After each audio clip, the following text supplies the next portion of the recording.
So hey guys, welcome back to my channel. It is your girl Justry, and today you guys on my channel, you guys, I will be talking to you guys about something that is very near and dear to me. And I know like a lot of y'all don't really know stuff about me, and I'm trying to be more open to you guys because I feel like the only way that you can help somebody is if you be extremely transparent, you guys. And I want to say probably 24 hours ago, less than 24 hours ago, I was in a really bad mental space, and I kind of like was upset more with myself. I've gained a lot of weight, as you guys can see. Um, I've been like really like in my feelings in these days. Like I've had to like force myself to get the fuck out of my bed. Like, oh, let me get out of bed. I quit my job. I found my peace. I've been cutting off a lot of people. I had to let go of my male best friend of 5 fucking years. And that shit like kind of like hurt here. It hurt your heart. You know what I'm saying? Um, it's just a lot of stuff that I had to do. And it kind of like when shit was starting to subtract, I was like, no, but I really like that. And no, I really like this. And oh, that feels really good. I really like that. No, I want it back. I had to get rid of a couple of people, and I had to like detox my life. And that's what I've been doing, like getting all the negative energy out of my life. And my job was one of those things that was really negative. Like they call me, I'm not even like really finna go into the details because like if I tell y'all the shit that went on, y'all be like, it's the truth of real love. And got rid of some dead relationships that that I had to let go, you guys. I had to let go of lovers. Like it got to, well, when I say lovers, I'm talking about people who I used to talk to who I really love, because when I would date, I would really like give myself to them.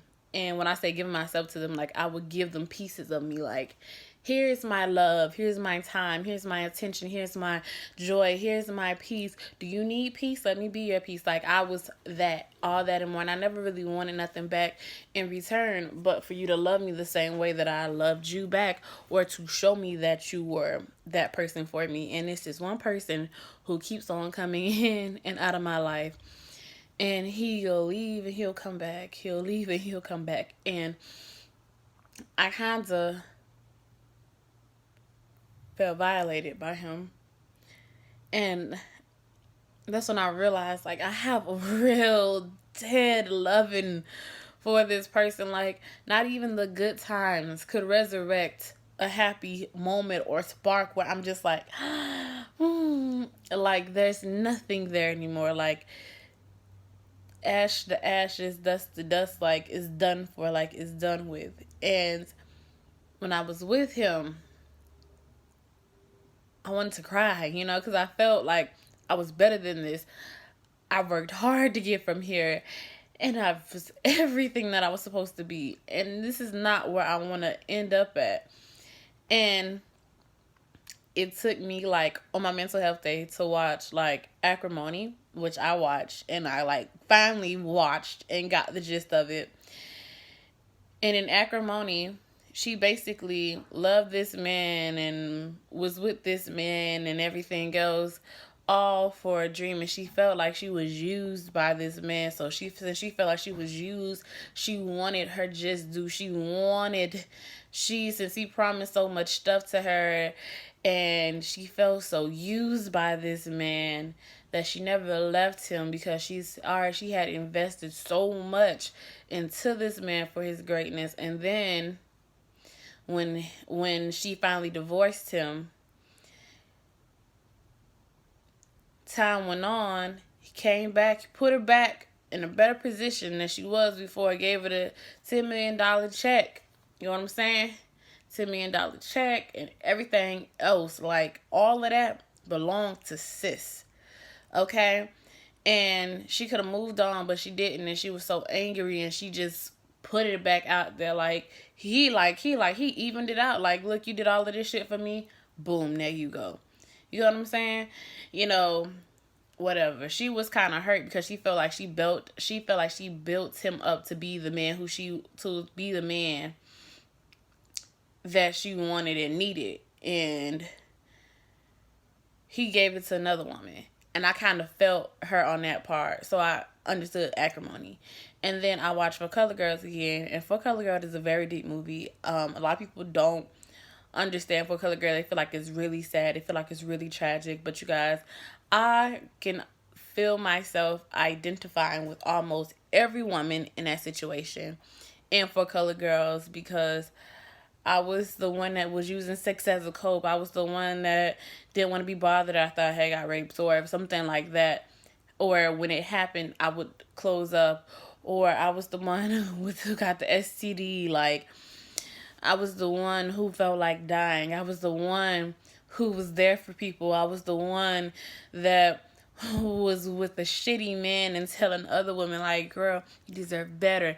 I was the one who, I could identify, so I understood it. And I realized that they loved themselves through it, even though they had to let people go. And they had to let these people go, and they had to let the hurt from everything go. And the other day, when he came over and we argued and we fought and we didn't see eye to eye and I wanted to cry, I realized that I'm human and I make mistakes. And we're all human and we make mistakes. Even when we're doing good and going on the path or whatever of happiness, love, and joy and all this other shit, we're human first. So if we make a mistake, it's okay. And we shouldn't be so hard on ourselves, because the harder we are on ourselves, the worse it gets. And the worse it gets, the horrible it feels, the more pain it feels. Like, I felt the sharpness and the anger that I had for this man the other day, because I felt like I was everything to this man. I was his piece. He almost got away with my stuff, and I was sitting there watching him get away with my stuff, because I was so mesmerized by the thought and the ideology of he's gonna love me back one day the same way that I love him. If you guys have never told somebody that you love them and they just look at you like, okay, that's nice, okay, sis, okay. You know, and just like dismiss everything you say, you're never gonna understand like how it feels like for you to be in love with somebody. And for Tansy, like, I felt Candy, because Tangy, I'm sorry, okay, but Tangy wanted like her mom's affection and just the affection in general, and she didn't get it. And since she didn't get it, she was like looking for it. And well, it wasn't just from her mom, but like she also had daddy issues, and she would like look for it in other men. And I like recently came to the like conclusion that my dad and my stepdad both abandoned me at very pivotal points in my life. Like, my dad abandoned me at a pivotal point in my life. And my stepdad, when I moved out, abandoned me when I needed him, because I didn't know what the fuck I was doing. I didn't know how I was gonna fucking make it, and this shit hurt me. I've never ever had that feeling before, because I was so used to my stepdad like being the one that I could call and talk to if I had a shitty day, or like that same man that I could come home to from time to time and be like, if I had a terrible day, he'd just sit there and listen to me and hold me and tell me everything was gonna be okay. And even if he didn't understand me, he was there for me. So when I moved out and he was like, and the communication got short, that hurt me. And I reached out, you know, and tried to talk, and I felt Tangy on how she was acting with her sisters, and how it was like, oh, you don't love us, and it was like, and she's like, I do love you. It just hurts me so much, because when your family's not there, or like when your family don't really acknowledge you, that shit like hurts. So I felt Tangy on that one. I felt the lady who had fucked up so bad that she didn't want to live anymore. Like her kids died. You know what I'm saying? And she didn't want to live anymore. I felt that. I felt being there for everybody and nobody being there for me. like being I felt like I was the person that could like be the beacon of hope because I have friends who I'm there for all the time. So I felt that. I felt who was anything?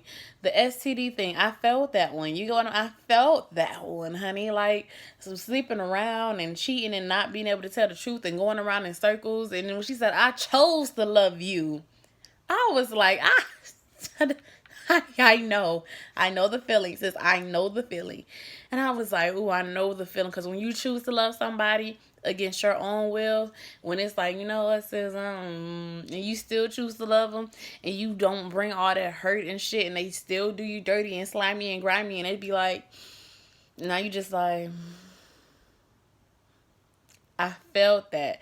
I felt the girl that got raped and who was taken advantage of by the man in her own home because it's hard to say because it's hard to justify like, oh, what happened? No, we was on a date and he just raped me, or oh yeah, we was doing this and I told him to stop and he wouldn't stop, and when I told him I didn't want anymore, he kept on going and he wouldn't let me out. Like, I felt that. You feel me? Like, I felt that. Like, that's why I carry mace with me everywhere I go. I even carry mace with me when I go in the club. Honey, this is mace free everywhere.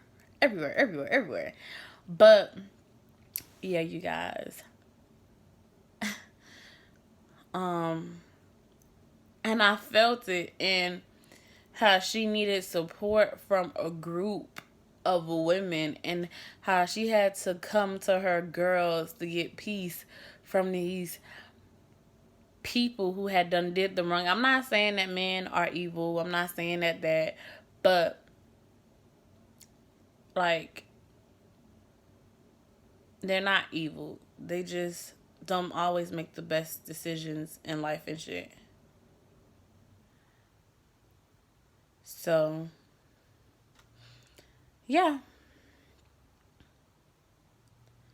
With that being said, I kind of got out my funk today because I realized that I'm human and I'm bound to make mistakes and life is going to happen. And everything that happens in life is not my fault, and there's certain shit that I can't control. Like certain things that happen that aren't supposed to happen, I can't control that shit. I can control how I want to be moved, how I can want to maneuver, and how I have to maintain myself. Like at the end of the movie, like the girls, they basically come together, they let go of everything that's toxic, and they get their own space and everything else, and you know, they just do all of that, and they live like, you know, I don't know how they live, but they fixed their problem and they weren't hurting and they weren't upset anymore and they weren't bitter and they weren't and they didn't feel like they had to be something that they weren't, and I appreciated that. I fucking loved it. And I was like, I can do the same thing because I'm doing it now. And I just need to get out of my head about everything because even though, like, oh yeah, because with Crystal, she had to take responsibility for her actions. Because the lady came in and she said, you have to take something. She said everything wasn't that man's fault. Some of that was your fault. You got to take responsibility for your actions. And I said, I gotta take some responsibility for my actions. And she was like, yeah, just breathe. I know it's gonna hurt. And I was like, yeah, I know it's gonna hurt, sis. I know it's gonna hurt. Because it was hurting me to take responsibility for some shit. Like, I should have just told that man, don't come to my house. And when he did come, if he did come, should never went out that door. Because all of this shit had to happen. And even though most of it wasn't my fault, I still had to take responsibility for it. But you guys, that was just it. I just wanted to come on here and I wanted to tell y'all, it's my self-help day, it's my mental health day. I'm going to get back to it, you guys. I love you guys. I hope you guys continue to subscribe to my channel. I'm sorry for being so raw and uncut and shit, but I feel better. It feels better to talk about it because, I mean, I feel like if you have I don't know. If you went through some shit like I'm going through or just going through, like, let me know so I don't feel like so alone out here in these streets, so I don't feel like I'm just talking to myself like, well, this is what I went through, this is what I went through. But yeah, you guys, that's just it. I hope you guys like, comment, subscribe to the channel. If you don't, that's fine. That's cool with me. If you just want to watch and tune in every now and again, that's cool too. That's cool too. I gotta get back to my mental health day because I only have like 8 more hours before I have to get into the real world. So yeah. Like my hair, I just finished my hair. I'm proud of myself. I'm proud of myself. All right, you guys. Talk to y'all later.